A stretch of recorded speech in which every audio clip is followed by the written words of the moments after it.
Today, there's a reunion being held at a local high-end restaurant to celebrate the 60th birthdays of my classmates. I was having a great time catching up with friends I hadn't seen in a while. Then, one of the classmates, called Jack, raised his voice. "Those living off pensions and broke can just leave." Jack was glaring at me. The friends around us looked surprised, but I wasn't shocked at all. Jack has always been the type to act this way towards those he considers beneath him. At that moment, classmates who attended the reunion said to him, "Hey, how could you not know?" Jack then turned pale. "My name is Daniel, and I'm 61 years old. I live with my wife and our son, who has already become independent. Our son lives alone, so it's just my wife and me at home. I retired from my company at 60 and moved back to the countryside where I was born and raised. Despite my son's objections, saying the city is more convenient for old age, my wife and I moved into this house left by my parents. Having been raised in the countryside, city life never suited me. On sunny days, I till the land and grow crops. On rainy days, I read at home. Living this life has been my dream for many years." "That sounds like a nice lifestyle," my wife, Emily, said, following me here. "We had never farmed before, but the neighbors taught us how to do it kindly. Among them, our neighbor George was especially kind. George, too, lives with his wife and is one of those who moved to the countryside after turning 60. Tomatoes don't like too much water, so don't water them too much." "Is that so?" For us, who knew nothing, every day was a continuous learning process. Emily, who was raised in the city, thought it would be hard to live here, but she ended up liking this lifestyle too. One day, George took me and Emily to a place. It was the local community center of this countryside town. Being in the countryside, it's important to participate in the community to interact with the neighbors, George taught us. Having lived in the city for about 43 years since leaving this countryside at 18, my wife and I had a life unfamiliar with neighborhood interactions, so it was refreshing. When we arrived at the community center, George urged us to go inside. Inside, several community members were already seated. Everyone looked at us, the newcomers, all at once. Emily whispered, "Is it okay for us to enter? It's kind of nerve-wracking," and grabbed my arm. I reassured her, "It's fine. This is the countryside where I grew up," and we went in together. When Emily and I found a place to sit, an elderly man spoke to me. "Isn't that Daniel? You've come back here." The elderly man was Alex. He was the one who taught me karate when I was a child. I was filled with nostalgia. "Alex, it's been a long time." Emily also greeted him lightly. "You've grown up so much and even have a beautiful wife now. I'm relieved. Let's keep in touch from now on." Alex said this and shook my hand. Then, the door of the community center burst open. "I'm sorry for being late. I was caught up with work." It was Jack. Seeing me seated, Jack looked surprised. I never expected to encounter Jack again, and I was so shocked that I lost my words. "What, you came back here?" Jack sneered as he looked at me. Feeling unsure how to respond, I honestly said, "I've retired and moved back here to celebrate turning 60. Are you a local resident, Jack?" Jack snorted in disdain. "I'm still actively working and even serving as the leader of the community. Unlike you, I'm not useless." Jack made a condescending remark. "Jack is the leader of this community. No way." I couldn't believe Jack's words. And Jack's rude attitude didn't stop. "So, you're living off a pension? Hey, are you too poor to even pay the community fees?" Emily was taken aback by Jack's words, her eyes wide. The other residents seemed shocked as well. Jack has always been like this. His parents worked in the city, so compared to the rest of his classmates, he lived a more affluent life. As a result, the clothes he wore and the things he had were always new, drawing everyone's attention. Moreover, he always flaunted them, looking down on me who only wore hand-me-downs from my brother. "You're always wearing rag clothes. So lame. Don't you have anything better to wear, you poor thing? Stay away from me." Jack always called me poor and excluded me from the group. Each time, it hurt my heart. Wanting to avoid further hurt, I started avoiding Jack, but he kept picking on me. "Hey, don't ignore me. You've got some nerve to ignore me like this." Jack was extremely arrogant. Reaching my limit, I raised my voice at Jack during our middle school graduation. "Cut it out, will you? Why are you so mean to me?" Then, Jack laughed and said, "I just hate poor people." Hearing those words, I resolved never to involve myself with Jack again. Yet, to meet him here of all places, I must be really unlucky. I could only sigh. I have savings and a pension, so I can pay the community fees just fine. No need to worry, I said to Jack, trying to keep my irritation in check. However, Jack glared at me, saying, "I'm paying taxes with the money I've earned through hard work. Show some gratitude." The residents watching our exchange seemed taken aback. Then, Alex spoke up quietly. "Hey, Jack, you might be working now, but soon you'll be on a pension too, right? There's no need for such nastiness, is there?" Alex admonished Jack in a low voice. Jack seemed unconvinced but couldn't talk back to Alex, the elder, and just clicked his tongue. "Daniel, just don't cause any trouble for everyone in the community. You're just a high school graduate and incompetent." "There's no way I'd cause trouble. Even if I'm just a high school graduate, I'll do my part properly." I felt my body trembling with anger. Why has Jack always been so mean-spirited? Emily beside me was completely looking down. Ignoring my irritation, Jack stepped forward to speak.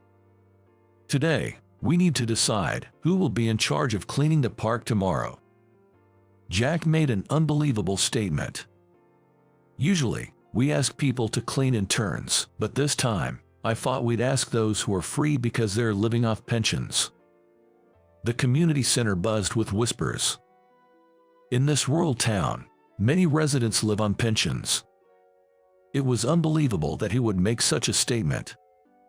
Moreover, just because someone is living off a pension doesn't mean they're idle. What on earth is this man talking about? Then, Alex raised his voice. "Calling those living on pensions idle is too disrespectful. I'm on a pension too, but at my age, cleaning every day is hard." Jack just laughed. "It's not about you, Alex. You're elderly, after all.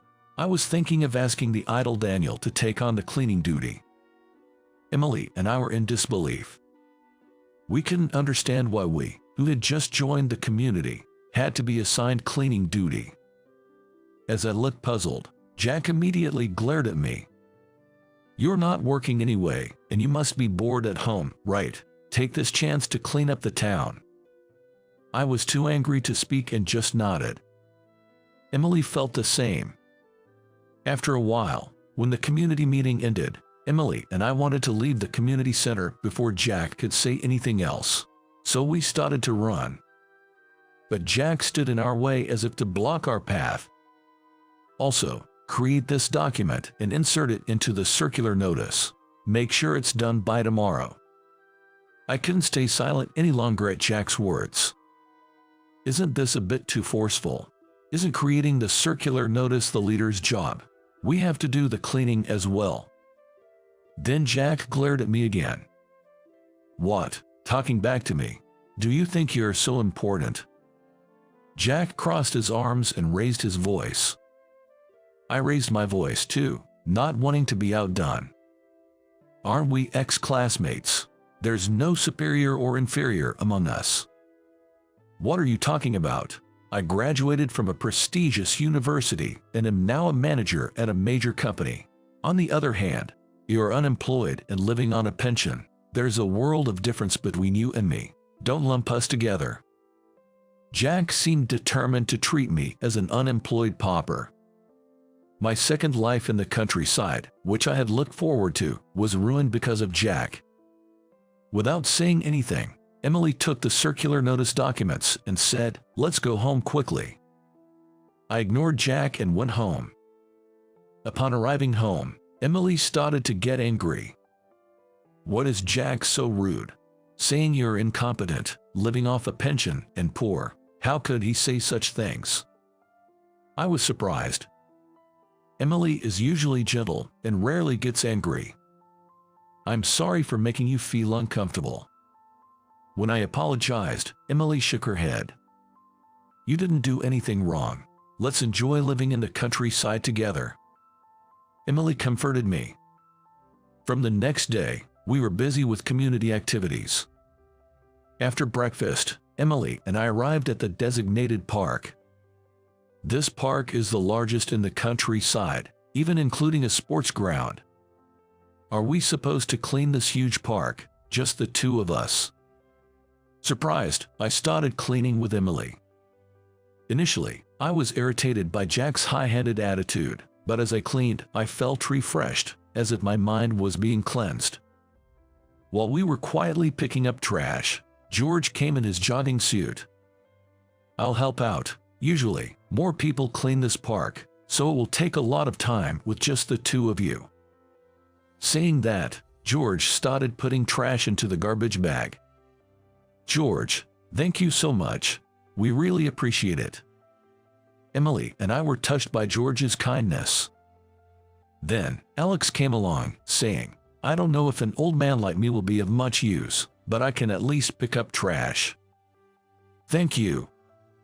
As the four of us picked up trash, Jack became the topic of conversation. I always knew he had a bad attitude, but to be that bad is just hopeless.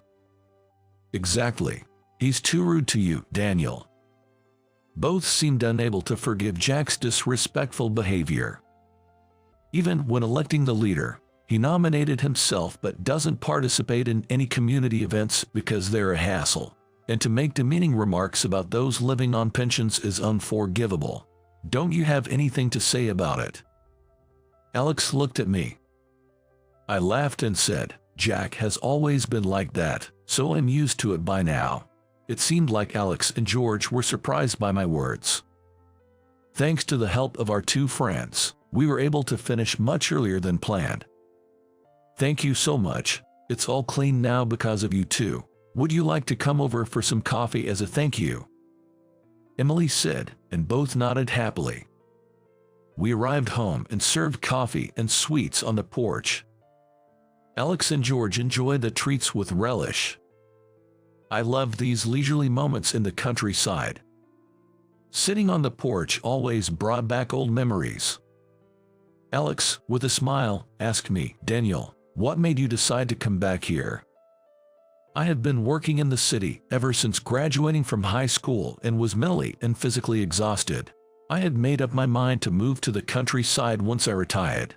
Fortunately, Emily agreed with me, so here we are, I replied. George nodded and added, "I came here for the exact same reasons as you, Daniel. This place has charms that the city lacks." We four were having a great time. However, at that moment, we spotted Jack walking down the street in front of our house. I almost dropped my coffee in surprise. The four of us fell silent and looked down. We could roughly guess what Jack would say if our eyes met. But the next moment, Jack looked at us and laughed. "What's this? A gathering of pensioners?" We pretended not to hear Jack's voice and ignored him. Then, Jack got angry. "Are you ignoring the words of the community leader? Living off people's taxes and still acting like this? That's why I can't stand poor people."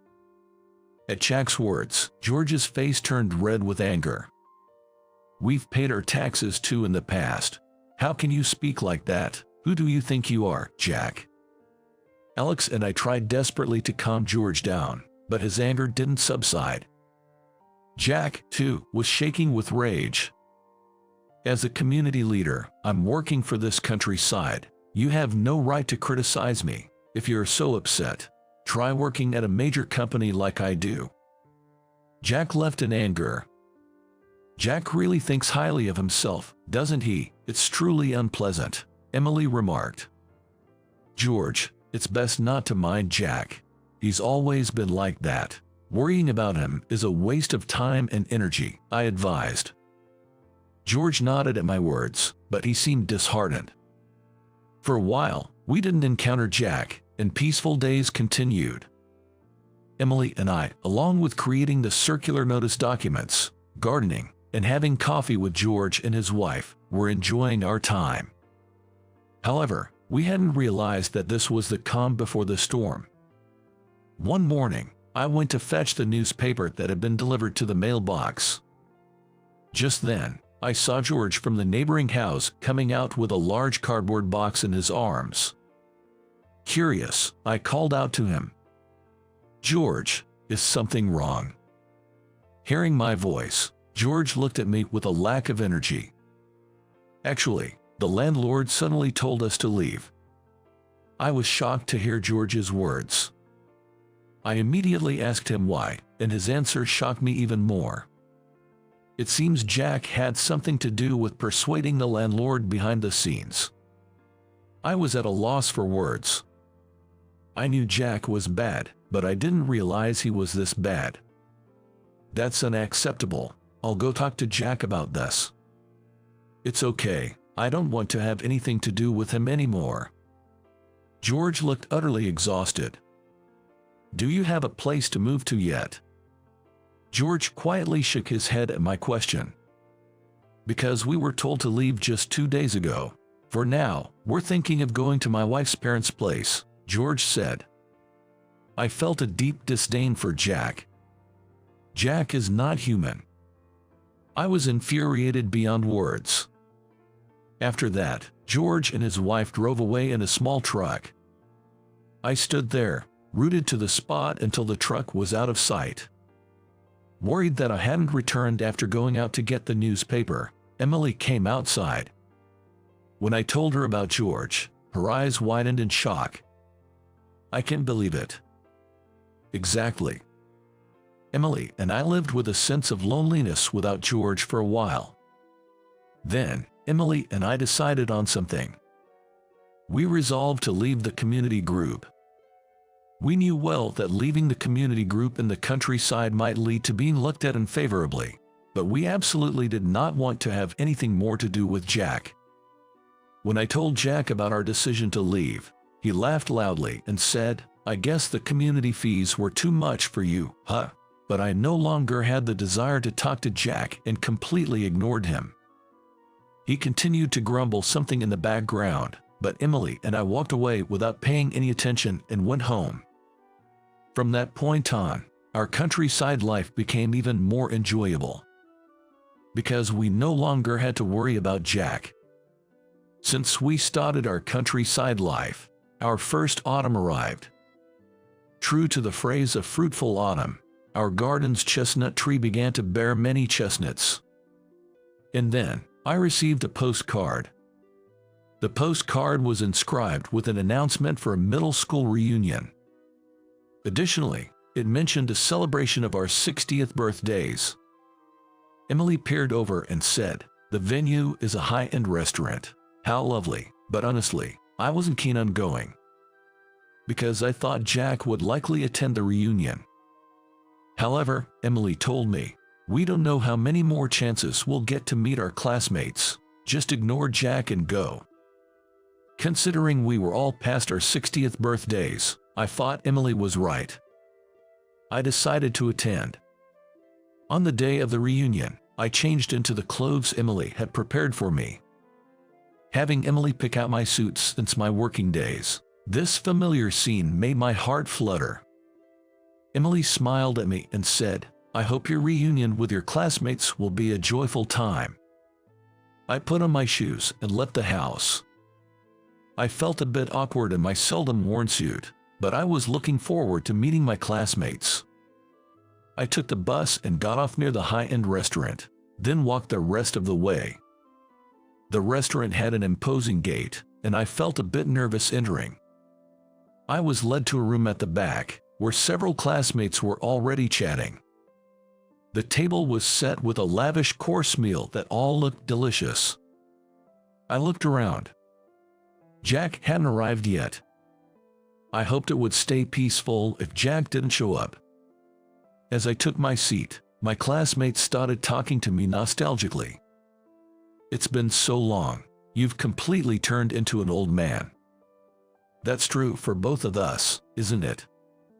We enjoyed light-hearted conversations, feeling as if we had returned to our middle school days. When I mentioned that I had retired, my classmates looked at me with envy. "Retired? I envy you. I'm planning to work until I'm 70. I've been working for 43 years, so I'm just tired now." "Daniel, you were always the hardest worker among us." While I was enjoying the conversation with my classmates, the room door swung open and Jack walked in. Jack was dressed in a fine suit. Seeing me seated, Jack clearly had a puzzled look on his face. Surprisingly, he chose to sit right across from me. "Who invited Daniel here? He's living off his pension and doesn't have money. The courses here are expensive." The classmates thought Jack was joking and laughed. However, I couldn't stand Jack belittling me at this joyous occasion. "Hey, Jack, it's a day of celebration, so let's not spoil the mood with such comments, all right?" Hearing my words, Jack burst out laughing. "What are you talking about? Your mere presence here is ruining the atmosphere." The classmates suddenly fell silent. They must have realized Jack wasn't joking. One classmate, unable to watch anymore, told Jack, "What are you saying, Jack? Let's just have a good time." But Jack seemed displeased with my earlier comment and kept making snide remarks towards me. "You know the saying, no rest for the poor. There are companies that would hire you even after 60, so go work." Every time Jack made a snide remark, the room fell silent, and an uneasy atmosphere prevailed. I had reached my limit. Enough. Today is supposed to be a joyous occasion where we classmates reunite. If all you can do is judge me, then leave. Jack's face turned red with anger upon hearing my words. The one who should leave is not me but you. Pensioners and poor folks should just leave." "Jack, Daniel is not poor." The classmates looked pale. Then, it happened. "Excuse me." The restaurant's owner, Charles, entered the room with a lavish dish. Puzzled, one classmate said to Charles, "We didn't order this." Charles, looking at me, said, "Daniel has been a great help to us, so this is just a small token of our appreciation." Seeing Charles's face, I said, "Charles, you've already thanked me more than enough, and you don't have to worry about it anymore." But Charles shook his head. "That's not passable. Thanks to you, we've been able to keep this restaurant running." Thanks to Daniel." Jack looked confused. Charles, with a puzzled look, said, "You're being rude. If it weren't for Daniel, this restaurant wouldn't exist." Then, disbelievingly, Jack retorted, "You're thanked even for something. It might rain tomorrow." The classmates laughed. "So, it's going to rain every day then?" I can't believe such a poor person would be thanked. I understand if someone working in a big company like me is thanked, but him." Interrupting Jack, a classmate said, "Hey, how do you not know?" "About what?" "Daniel isn't poor. He's wealthier than any of us." Jack looked at me incredulously. Charles spoke up. "Daniel used to be the president of Bank A." Jack's face turned pale. "Daniel was the president of that major bank. That can't be true." Charles raised his voice. "You're really being rude." Daniel helped this restaurant with financing when other banks abandoned us, and he's lent a helping hand to other businesses as well. It's unbelievable that you treat him as poor." Jack was desperately wiping the sweat from his forehead with a handkerchief. He seemed to panic to put his feelings into words. "Indeed, I was once the president of Bank A, the largest bank in the region. When I first joined the bank through a high school graduate program, my superiors and peers looked down on me, much like how Jack is doing now. I was treated as incompetent by my direct supervisor and constantly told by my peers that my incompetence was due to my lower education. However, quitting now would mean admitting defeat. And that was something I absolutely wanted to avoid. Once I had made up my mind, I wanted to see it through to the end with full responsibility. So, I persevered and asked my condescending supervisor for advice on how to work, even though he despised me. To prove my peers wrong, who kept calling me undereducated, I studied hard every day.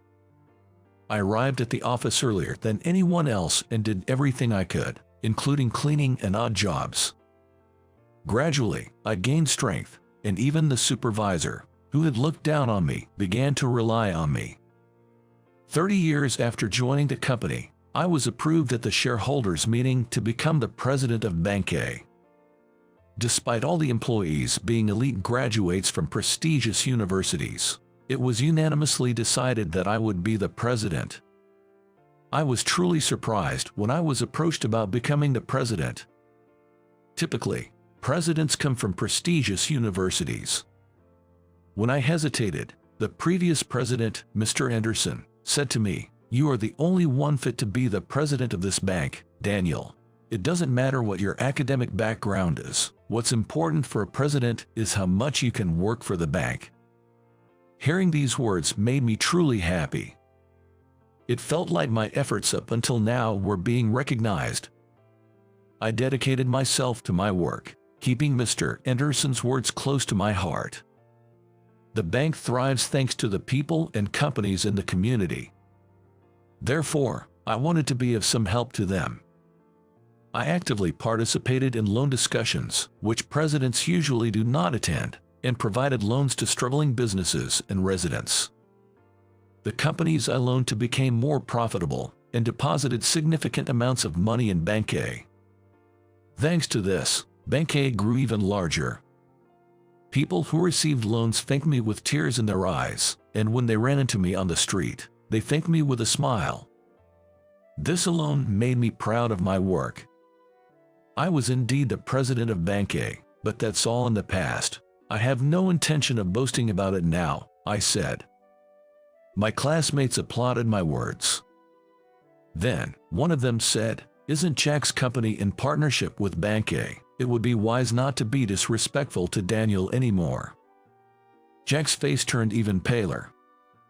At that moment, Jack's phone rang loudly.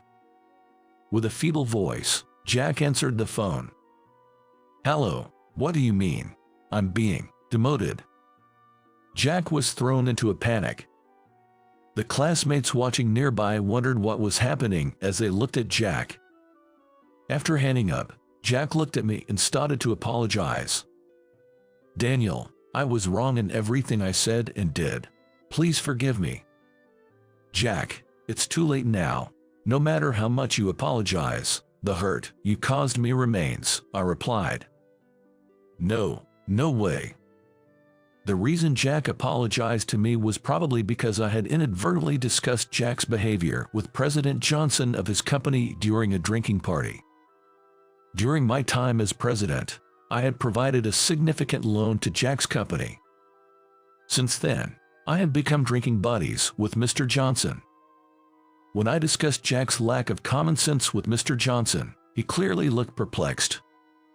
He was angry, saying that he didn't need such an employee in his company. The call Jack received was probably from Mr. Johnson, informing him of his demotion. Afterward, Jack quietly despaired, seemingly unable to hear anyone else. The classmates I hadn't seen in a long time were just as they had always been, and we had a great time together. The day after the reunion, I went outside to do some morning exercises. There was Jack, coming to apologize. Both Emily and I were so surprised that we were at a loss for words. "Please, can you ask Mr. Johnson of my company not to demote me? I've worked hard for the company. Being demoted at this age is just too harsh." As I struggled to respond, my neighbor, George, shouted out. Jack looked at George as if he had seen a ghost. "Hey, cut it out. You've been terrible to Daniel all this time, and it's too late to start acting differently now. Why are you even here? Weren't you told by the landlord to leave?" Jack is bewildered. "Actually, I once provided a loan to the landlord of the house next door, so I asked the landlord to let George live in the house again." Jack is astonished. I locked eyes with Jack, who was apologizing. "Like I said yesterday, I have no intention of helping you. You must have stepped on many people to get to where you are. Start over from scratch, and this time, don't drag others into it." At my words, Jack broke down crying on the spot. But no one tried to help Jack. 6 months later, Jack voluntarily resigned before being demoted to a regional office. Despite having looked down on pensioners as poor, Jack is now living on a pension himself. In the community, residents who couldn't stand Jack's arrogant ways drove him out. With his behavior, it's no wonder he was driven out. It's his own fault that he's now leading a quiet and lonely retirement. As for me, I continue to live in the countryside. My garden has grown quite impressive. I plan to keep enjoying this pleasant rural life with Emily.